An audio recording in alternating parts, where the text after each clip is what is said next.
Greetings, church. I'm Mary Karter, a member of Gethsemane Lutheran Church in Southeast Portland. I'm a participant in the Oregon Synod's program called Synodically Authorized Lay Ministers. We continue our work as church, being together while being apart. Let's open with prayer. Ever-loving God, be with us as we explore your world. We ask for your guidance and your help in loving one another.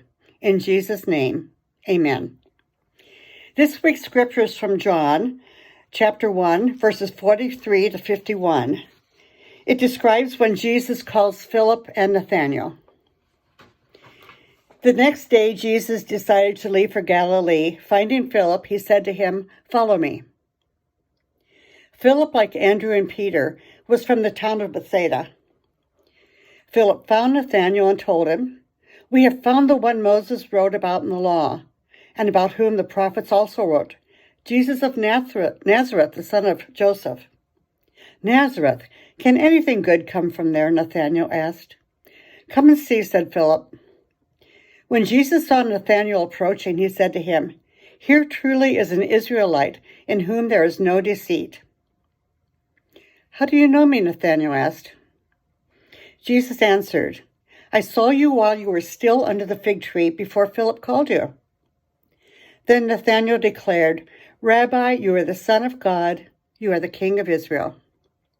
Jesus said, "You believe because I told you I saw you under the fig tree. You will see greater things than that." He then added, "Very truly I tell you, you will see heaven open and the angels of God ascending and descending on the Son of Man." The word of the Lord. John was a Galilean fisherman who became one of Jesus' closest disciples and one of the most prominent apostles.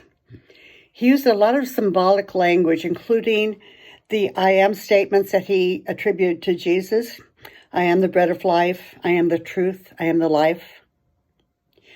John speaks of eternal life in the present tense and talks about the Christian experience. It's kind of like heaven and earth being put together to make sense for all of us. John goes on to stress the most important commandment: love one another. Let's go on this walk with Jesus, Philip, and Nathanael. Jesus decided to go to Galilee and asked Philip to walk with him. He said, "Follow me." Philip invites Nathanael, telling him who Jesus is. Nathanael asks, "Can anything good come out of Nazareth?" Philip responds, "Come and see." Jesus proves to Nathanael who he is. Then Nathanael believes in Jesus as the Son of God. We know that Jesus wants us to follow him. This is recorded in many books of the Bible, including Judges, 1st and 2nd Kings, Matthew, Mark, Luke, John, and Acts. We know people will better understand God when we ask them to come and see. This is in books such as Psalms, John, and Revelations. I'd like to focus on Nathanael's words. Can anything good come from Nazareth? He didn't know Jesus and questioned his credibility.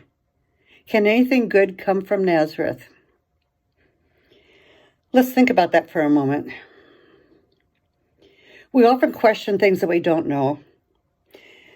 What are we missing out with this hesitation in learning about things that we don't know? We're called to one another, to love one another. That can be more difficult if we don't know people, if we don't know them well. I offer this challenge to you. Call at least 2 people this week who you know, but don't really know. Casual friends, acquaintances. Get to know each other, spend some time. Find commonalities that you have. Explore ways you can work together to make a difference in the world. Some examples may be card showers are popular. If someone's homebound, maybe someone organizes where a whole bunch of people send them cards. We can do this during the pandemic with emails, with videos, with phone calls, and the very popular drive-bys that we do now.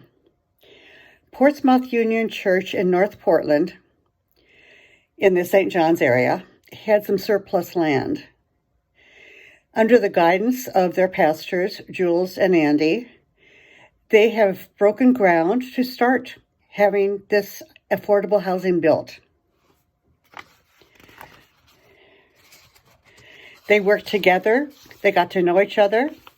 They found out what people were interested in, found their common interest.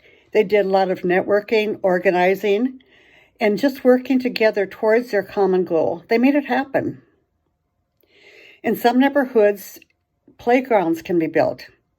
It's work that can be done outside at these times. It can be work that a lot of it can be done with people being apart. When it's done and when our community's open, the kids not only get to know their friends and see their friends, but they get to know other people in the process. Our churches are still very active. Thank goodness for electronics. We are able to keep having our council meetings, our Bible studies, different kinds of activities that we have been doing, but we do it electronically. We're creative and we can survive. As Oregon suffered horrible wildfires this year, churches were able to point people to places where they can get help and sometimes provide direct help for them. The Oregon Synod has a disaster preparedness team that meets about every month or so. They're looking at ways to help share ideas, to share progress made, and prepare us for our safety. In February, they're going to have trainings regarding emotional and spiritual care. This can be helpful for us in helping others, but it can also be helpful for us in our own dealing with anxiety and with the things that are going on. If you can sew, masks are always needed. I know some of you have done thousands of them and donated them. Very, very necessary and important. It's a good time to get to know your neighbors. You may wave to them or yell across the street, "Hi," but you can yell across the street, "What's going on? What are you doing?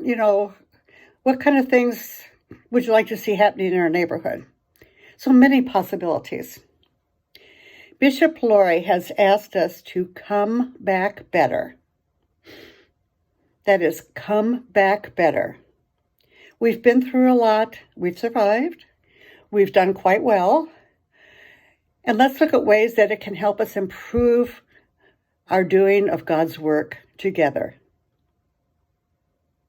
Thank you. God bless you, and stay safe.